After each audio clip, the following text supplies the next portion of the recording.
Lucas के 19वें अध्याय में हम एक व्यक्ति के बारे में पढ़ते हैं। उसका नाम जक्कई है। वह एक चुंगी लेने वालों का सरदार और धनी व्यक्ति था, परंतु उसके हृदय में एक बड़ी इच्छा थी कि वह प्रभु यीशु मसीह को देखे। परंतु वह नाटा व्यक्ति था और प्रभु यीशु मसीह के चारों ओर रहने वाली भीड़ के कारण वह किसी भी प्रकार से प्रभु यीशु मसीह को देखने में असमर्थ था। तो वह आगे बढ़कर एक गुलर के पेड़ पर चढ़ जाता है ताकि जब प्रभु यीशु मसीह उस रास्ते से होकर गुजरे तो वह उन्हें देख सके। हम नहीं जानते कि उसके हृदय में प्रभु यीशु मसीह को देखने की इतनी उत्सुकता क्यों थी, उसके हृदय में इतनी बड़ी इच्छा क्यों थी, हम नहीं जानते। क्या उसके पाप उसे परेशान किए हुए थे? क्या उसके जीवन में ऐसी कोई समस्या थी जिसका वह हल ढूंढ रहा था? हमें नहीं मालूम, परंतु हम इतना जानते हैं कि वह प्रभु यीशु मसीह को देखने के लिए बहुत अधिक उत्सुक था और उसकी जो सोसाइटी में एक पापी होने का जो आभास था और उसका नाटा कद और प्रभु यीशु मसीह के चारों रहने वाली भीड़, कोई भी उसे प्रभु यीशु मसीह को देखने से रोक नहीं पाई और उसने उन सब को पार करके एक उपाय निकाला और वह गुलर के पेड़ पर चढ़ गया ताकि प्रभु यीशु मसीह को देख सके। प्रभु यीशु मसीह ने कितना सही कहा है मत्ती रचित सुसमाचार उसके 7वें अध्याय के 7 और 8 पद में कि मांगो तो तुम्हें दिया जाएगा, ढूंढो तो तुम पाओगे और खटखटाओ तो तुम्हारे लिए खोला जाएगा। क्योंकि जो कोई मांगता है उससे मिलता है और जो ढूंढता है वह पाता है और जो खटखटाता है उसके लिए खोला जाएगा। कुछ दिनों पहले मैंने एक भाई बाबू पिंपलेकर की गवाही को सुना था। वे एक हिंदू परिवार में पैदा हुए और हिंदू परिवार में पैदा होने के कारण उन्होंने कभी भी प्रभु यीशु मसीह के बारे में या धर्मशास्त्र बाइबल के बारे में या किसी भी मसीही व्यक्ति से उनका कोई भी संपर्क नहीं था और उन्होंने कभी भी इस विषय में कुछ भी नहीं सुना था। परंतु जब वे बहुत छोटे थे तभी उनके परिवार में बहुत दुखदायी घटनाएं हुई। उनके मामा जी की मृत्यु हो गई। जब मामा जी की मृत्यु हुई तो यह परिवार के लिए बहुत अधिक दुखदायी था। यहाँ तक कि उनकी नानी अपनी छाती पीटा करती थी और बहुत अधिक विलाप किया करती थी। कुछ दिनों बाद उनकी माताजी जो कि गर्भवती थी वह और बच्चे दोनों की मृत्यु हो गई और उसके कुछ दिनों बाद उनके दोनों भाइयों की भी मृत्यु हो गई। जब यह सब हुआ तो उनके पिता एक पागल व्यक्ति की तरह हो गए और वे बहुत दिनों तक अपनी आंखें बंद नहीं कर पाते थे और न किसी से बोलते थे, परंतु एक जगह बैठकर एकटक देखा करते थे।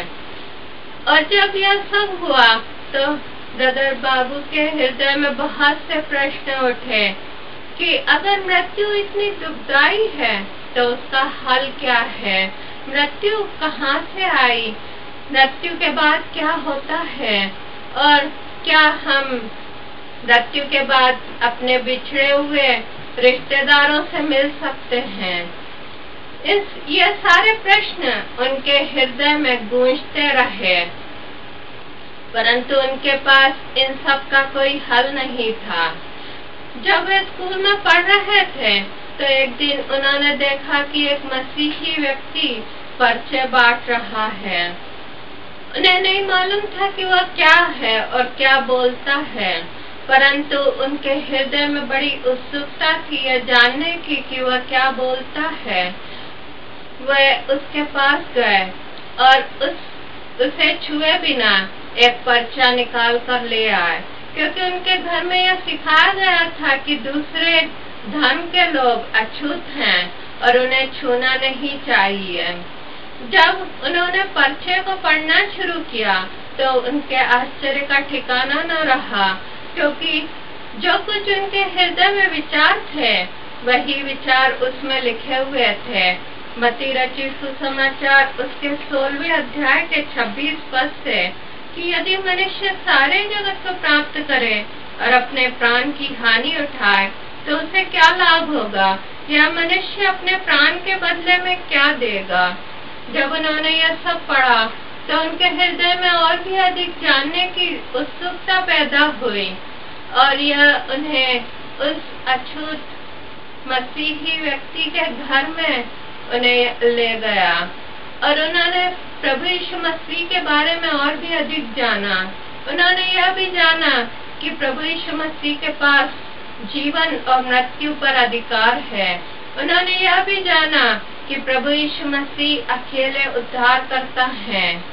उन्होंने उसके बावजूद भी बहुत दिनों तक अपने और मसीही धर्मशास्त्रों को खोजा।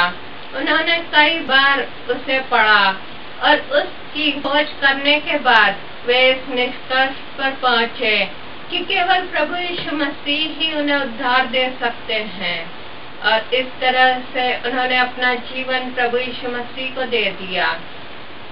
हाँ मेरे प्रिय भाइयों और बहनों, एक व्यक्ति जो ढूंढता है वह पाता है। यहाँ पर हम एक ऐसे व्यक्ति को देखते हैं जिसका नाम जक्कई है। वह भी प्रभु यीशु मसीह को अपने पूरे हृदय से ढूंढ रहा था और जब वह गुलर के पेड़ पर बैठा हुआ था तब प्रभु यीशु मसीह वहाँ पर आते हैं और प्रभु यीशु मसीह उससे बोलते हैं कि हे जक्कई, झट नीचे उतर आ, क्योंकि मुझे तेरे घर में आना उचित है। और जक्कई तुरंत नीचे उतर कर आता है और वह खुशी खुशी प्रभु यीशु मसीह को अपने घर में ले जाता है। जब प्रभु यीशु मसीह उसके घर में आते हैं तो उसका जीवन पूर्ण रूप से बदल जाता है। उसकी समस्याएं शायद सब कुछ खत्म हो चुकी थी। जब प्रभु यीशु मसीह उसके घर में आए तो उसके जीवन में एक बड़ा परिवर्तन आया और उसके बाद उसने यह कहा कि जो कुछ भी मैंने अन्याय से लिया है वह सब दुगना वापस कर दूंगा और मेरा आधा धन गरीबों को बांट दूंगा। हाँ मेरे प्रिय भाइयों और बहनों, जब प्रभु यीशु मसीह उसके जीवन में आए, जब प्रभु यीशु मसीह उसके परिवार में आए तो उसकी पूरी जिंदगी में बदलाव आ गया। आज प्रभु यीशु मसीह भी हमारे जीवनों को बदल देना चाहते हैं। आज प्रभु यीशु मसीह हमारे पापों को मिटाकर हमें उद्धार का अनुभव देना चाहते हैं। क्या आज आप प्रभु यीशु मसीह को अपना उद्धारकर्ता और प्रभु करके ग्रहण करेंगे ताकि वे आपके पापों को मिटा दें और आपकी जिंदगी में खुशी और आनंद को जोड़ दें। आइए मेरे साथ इस प्रार्थना को कीजिए। प्रेमी प्रभु यीशु, मैं एक पापी व्यक्ति हूँ, मेरे पापों को आप मिटा दीजिए और अपने पवित्र लहू से धोकर मुझे शुद्ध कर दीजिए। इसी वक्त मुझे एक नया जीवन दे दीजिए, मेरी जिंदगी को बदल दीजिए, मेरी समस्याओं को ले लीजिए। प्रभु मैं आपका धन्यवाद देता या देती हूँ कि आप मेरी प्रार्थनाओं को सुन रहे हैं और उसका जवाब भी दे रहे हैं। प्रभु यीशु मसीह नासरी के नाम से मैं मांगता या मांगती